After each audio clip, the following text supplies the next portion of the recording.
బలూచిస్తాన్ కోసం పాకిస్తాన్లో విస్తృతంగా ఉద్యమాలు జరుగుతున్నాయి. బలూచ్ లిబరేషన్ ఆర్మీ దాడులు చేసి స్వతంత్ర బలూచిస్తాన్కు పిలుపునిచ్చింది. పాకిస్తాన్లో సింధు ప్రాంతంలో స్వతంత్రం కోసం పిలుపు మరింత బలపడుతోంది. ప్రజలు సింధు దేశ్ అనే ప్రత్యేక దేశం కోసం పోరాడుతున్నారు.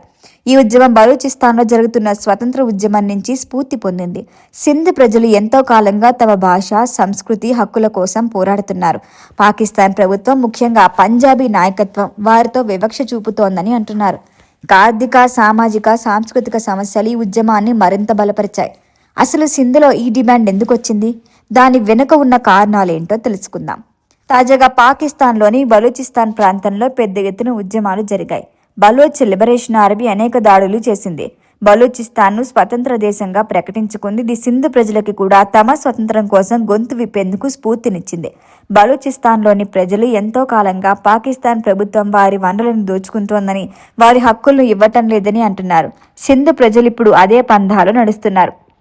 ఉదాహరణకు బలూచిస్తాన్లో జాఫర్ ఎక్స్ప్రెస్ రైలును హైజాక్ చేయటం, పాకిస్తాన్ సైన్యంపై దాడి చేయటం వంటి సంఘటనలు.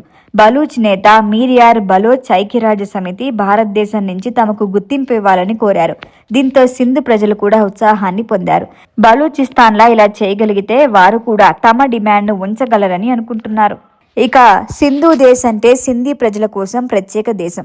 ఈ ఉద్యమం 1950లలో ప్రారంభమైంది. పాకిస్తాన్ 1 యూనిట్ ప్లాన్ అమలు చేసినప్పుడు ఈ ప్రణాళిక సింధు, బలూచిస్తాన్ ఇతర రాష్ట్రాలను ఒకే యూనిట్లో విలీనం చేసింది.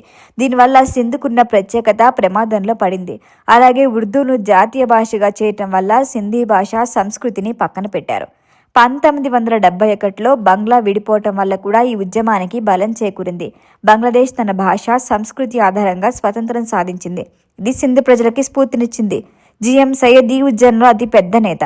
జై సింధ్ తహ్రిక్. ఇక ఉర్దూని రుద్దడం, 1 యూనిట్ ప్లాన్ ద్వారా సింధీ భాష, సంస్కృతిని అణచివేయటానికి ప్రయత్నించారు.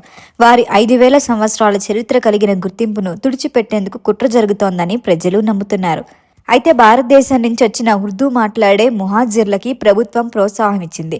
దీనివల్ల సింధులోని పెద్ద నగరాలు, ముఖ్యంగా కరాచీలో జనాభా సమతుల్యత మారిపోయింది. సింధీ ప్రజలు ఇది వారి గుర్తింపును బలహీనపరిచే కుట్ర అని నమ్ముతున్నారు.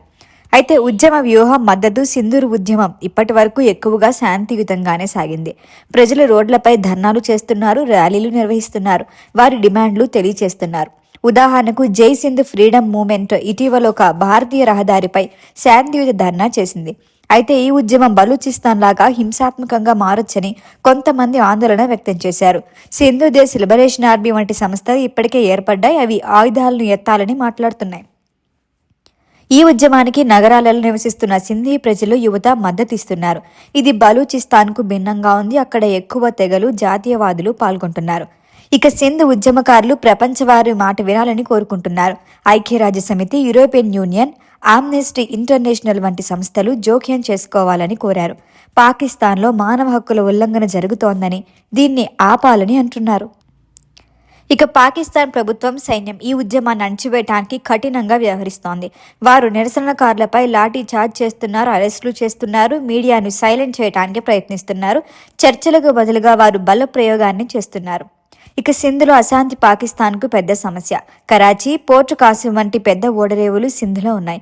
ఇక్కడ అస్థిరత పెరిగితే ఇది చైనా, పాకిస్తాన్ ఆర్థిక కారిడార్ అయిన అరేబియా సముద్రంలో సముద్ర భద్రతని ప్రభావితం చేస్తుంది. 1947లో పాకిస్తాన్ ఏర్పడినప్పటి నుంచి వారితో వివక్ష చూపుతున్నారని సింధు ప్రజలు నమ్ముతున్నారు. 1 యూనిట్ ప్లాన్ను వారు తమ గుర్తింపుపై అతి పెద్ద దాడిగా భావిస్తున్నారు. ముహాజిర్లను స్థిరపరచడం, వారి శక్తిని పెంచడం వల్ల సింధీ ప్రజలు తమను తాము అంచున ఉన్నట్లుగా భావిస్తున్నారు. ఇక సింధు దేశ్ ఉద్యమంలో కొన్ని లోపాలు కూడా ఉన్నాయి. అనేక సంస్థలు ఉన్నాయి, కానీ అవి ఒకే తాటిపైకి రావట్లేదు. నాయకత్వం లేకపోవటం కూడా ఒక పెద్ద సమస్యే. ఇక బలూచిస్తాన్ లాగా సింధు ప్రజలు కూడా తమ సంస్కృతి, భాష, హక్కుల కోసం పోరాడుతున్నారు. వారి ఫిర్యాదులు తీవ్రంగా ఉన్నాయి. మానవ హక్కుల ఉల్లంఘన, ఆర్థిక దోపిడీ, సాంస్కృతిక అణచివేత. ఈ ఉద్యమం ఇప్పుడు శాంతియుతంగా ఉంది, కానీ బలూచిస్తాన్ నుంచి స్ఫూర్తి పొంది ఇది హింసాత్మకంగా మారచ్చు. అయితే ప్రభుత్వం ఈ సమస్యలకు పరిష్కారం కనుగొనకపోతే దేశం మరింత అస్థిరకి గురవుతుంది. ఇది పాకిస్తాన్కి పెద్ద సంక్షోభమే. సింధ్ భౌగోళిక, ఆర్థిక ప్రాముఖ్యతను దృష్టిలో ఉంచుకొని ఈ ఉద్యమం మొత్తం ప్రాంతాన్ని ప్రభావితం చేస్తుంది. ప్రభుత్వం చర్చలు జరపాలి, ప్రజల ఫిర్యాదులు వినాలి, వారి సంస్కృతి, హక్కులను గౌరవించాలి.